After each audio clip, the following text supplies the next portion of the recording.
प्रधानमंत्री नरेंद्र मोदी को जान से मारने की साजिश को भारत और रूस ने किया नाकाम। सीआईए की साजिश में बताई जा रही है पूरी योजना। दरअसल ढाका में अमेरिकी सैन्य अधिकारी की रहस्यमय मौत पर सनसनीखेज दावा किया जा रहा है। दरअसल हम आपको बता दें कि अमेरिकी सैन्य अधिकारी टेरेंस ओवल जैक्सन की 31 अगस्त को ढाका स्थित एक होटल के कमरे में मृत पाए गए थे। ऑर्गेनाइजर ने दावा किया है कि वो सतही तौर पर रिपोर्टों में पता चलता है कि उन्हें बांग्लादेश में तैनात किया गया था। मीडिया रिपोर्ट्स में दावा किया गया है कि इसका मकसद सेंट मार्टिन द्वीप को लेकर बांग्लादेशी सेना में ट्रेनिंग देना हो सकता है। दरअसल हम आपको बता दें कि अमेरिका की कुख्यात खुफिया एजेंसी सीआईए दुनिया भर में सरकारों को गिराने और नेताओं की हत्या करने, देशों के बीच झगड़ा लगाने जैसे कामों के लिए कुख्यात रही है।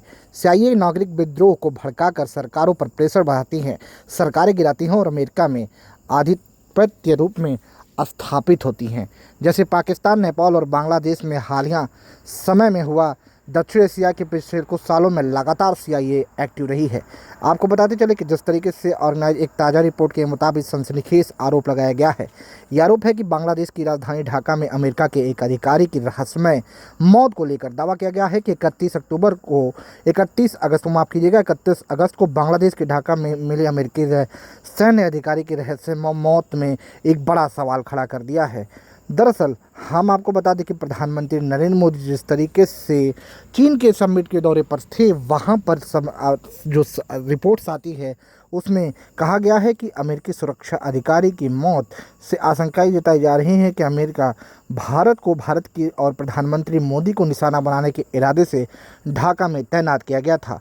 ऑर्गेनाइजर ने एक्सपर्ट के हवाले से अनुमान दिया है कि प्रधानमंत्री नरेंद्र मोदी की हत्या की योजना और कोशिश हो सकती थी, जैसे भारत और रूस की खुफिया इकाइयों ने संयुक्त रूप से घटनाओं को जोड़कर अनुमान लगाया जा रहा है। जैक्सन भारत और खासकर प्रधानमंत्री नरेंद्र मोदी के खिलाफ कोई गुप्त कार्रवाई का असाइनमेंट पर तैनात किया गया था, लेकिन उसका प्लान नाकाम हो गया है। दरअसल अमेरिकी अधिकारी टेरेंस ओवल जैक्सन 31 अगस्त को ढाका स्थित होटल के कमरे में मृत पाए गए थे। ऑर्गेनाइजर का दावा वाकई अगर सही होता तो क्या प्रधानमंत्री नरेंद्र मोदी की जान को खतरा हो सकता था। डोनाल्ड ट्रंप पिछले कुछ महीनों भारत पर लगातार विरोधी बयान दे रहे हैं। वो पाकिस्तान को जबरदस्ती फायदे पहुंचा रहे हैं, पूरे मोदी के लिए कठिन माहौल बनाने वाले राजनीतिक बयानबाजी कर रहे हैं। ट्रंप के बयान पर 50% भारत पर टैरिफ भी लगाया गया था। इसी पर सवाल उठ रहे हैं कि क्या अमेरिका भारत के प्रधानमंत्री नरेंद्र मोदी को एक बड़ा निशाना बनाना चाह रहा था, जिससे पीएम मोदी की जान को लेकर एक बड़े संकेत दिए हैं। दरअसल चीन में प्रधानमंत्री नरेंद्र मोदी और रूस के राष्ट्रपति पुतिन की जो गोपनीय बैठक हुई, उसमें भी माना जा रहा है कि 45 मिनट के उस समय में चीन राष्ट्रपति पुतिन ने पीएम मोदी को ये सारी इनपुट की जानकारी दी थी और उन्होंने बताया था कि आपके जान को खतरा है। फिलहाल इस पर आप क्या सोचते हैं, आप हमें ज़रूर बताइएगा मीडिया रिपोर्ट्स के दावों पर।